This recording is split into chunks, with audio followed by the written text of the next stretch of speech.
Hello, my name is Fox Fracture, and I will be going over my research that I have done in Dr. Zhang's lab here at WKU. My major focus was the synthesis and catalytic studies of various metalloporphyrin and metallosalen complexes. I used these complexes in several different oxidation reactions. The major inspiration for our group is cytochrome P450 enzymes, one of which is shown in Figure 1. The main reason for this is that the P450 enzymes catalyze various different oxidation reactions, shown in Scheme 1, of several different living organisms on a daily basis in order to sustain life. The active site of the P450 enzyme is the iron protoporphyrin complex, shown in Figure 2. This is located within the P450 enzyme. The significance of the oxidations that we do can be seen through the remediation of pollutants through the oxidations of the various sulfides that are in the air into easily removable sulfones. The sulfoxides that we produce can be used in various different synthesis of many different asymmetric molecules due to the unique steric and stereoelectric differences that each group bonded to the sulfur atom provides. Or the epoxides that we produce can be used in industry in various different resins or as building blocks for several different polymers.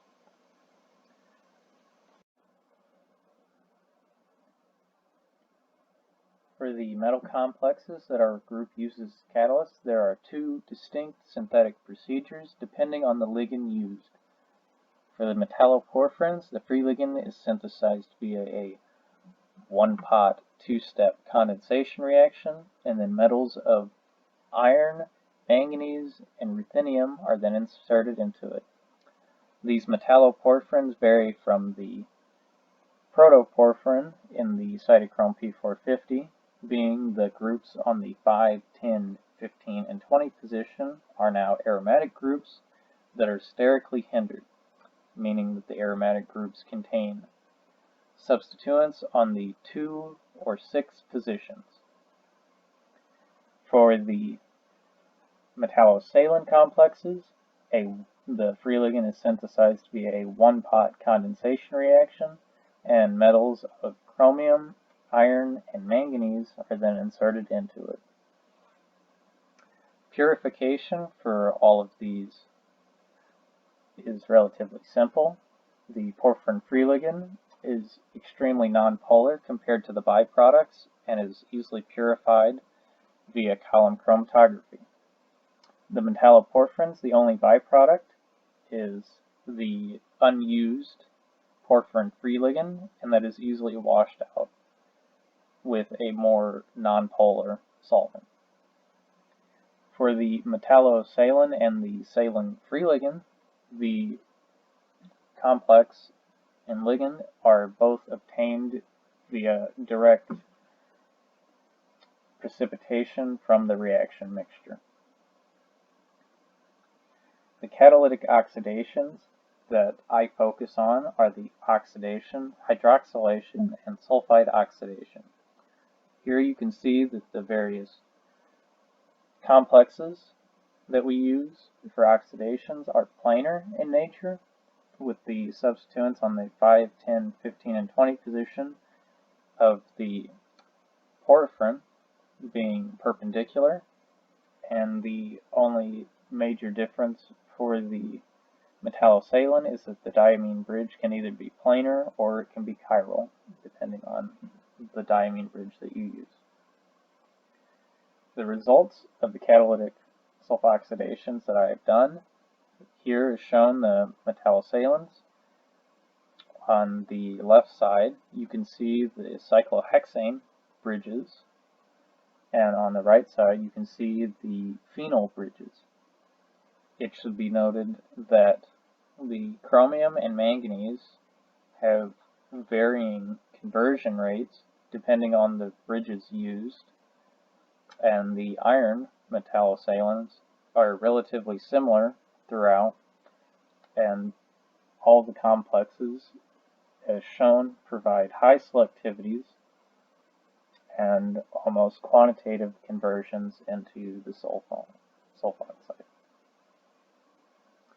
For the metalloporphyrins shown, the tetramacetylporphyrin is shown on the left hand, and the pentafluoroporphyrin is shown on the right side.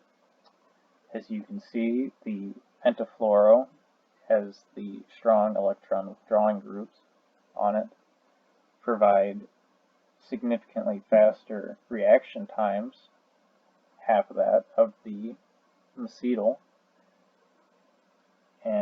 but have lower selectivities. The macetyl has higher selectivities but longer reaction times with higher conversion rates. As you can see, the major outlier is the iron metalloporphyrin, as it has a significantly higher turnover number, meaning that the reactivity of the iron complexes are extremely fast when compared to the manganese. It was so fast in which you need to load on 1/100th of the iron porphyrin compared to the manganese to even receive a relatively high selectivity. As if you load on the exact same amount, it results in a selectivity that is more sulfone than sulfoxide. Here you can see the oxidation of hydrocarbons that I have performed. The major difference is that the ruthenium porphyrin shown uses 2,6-dichloropyridine and oxide as its oxygen source, and it also is ran in a rayonette reactor for visible light irradiation. And the main reason for this is that visible light significantly speeds up these reactions via the cleavage of the carbonyl originally on the ruthenium porphyrin. This allows for the catalytic activity to proceed in a relatively fast fashion.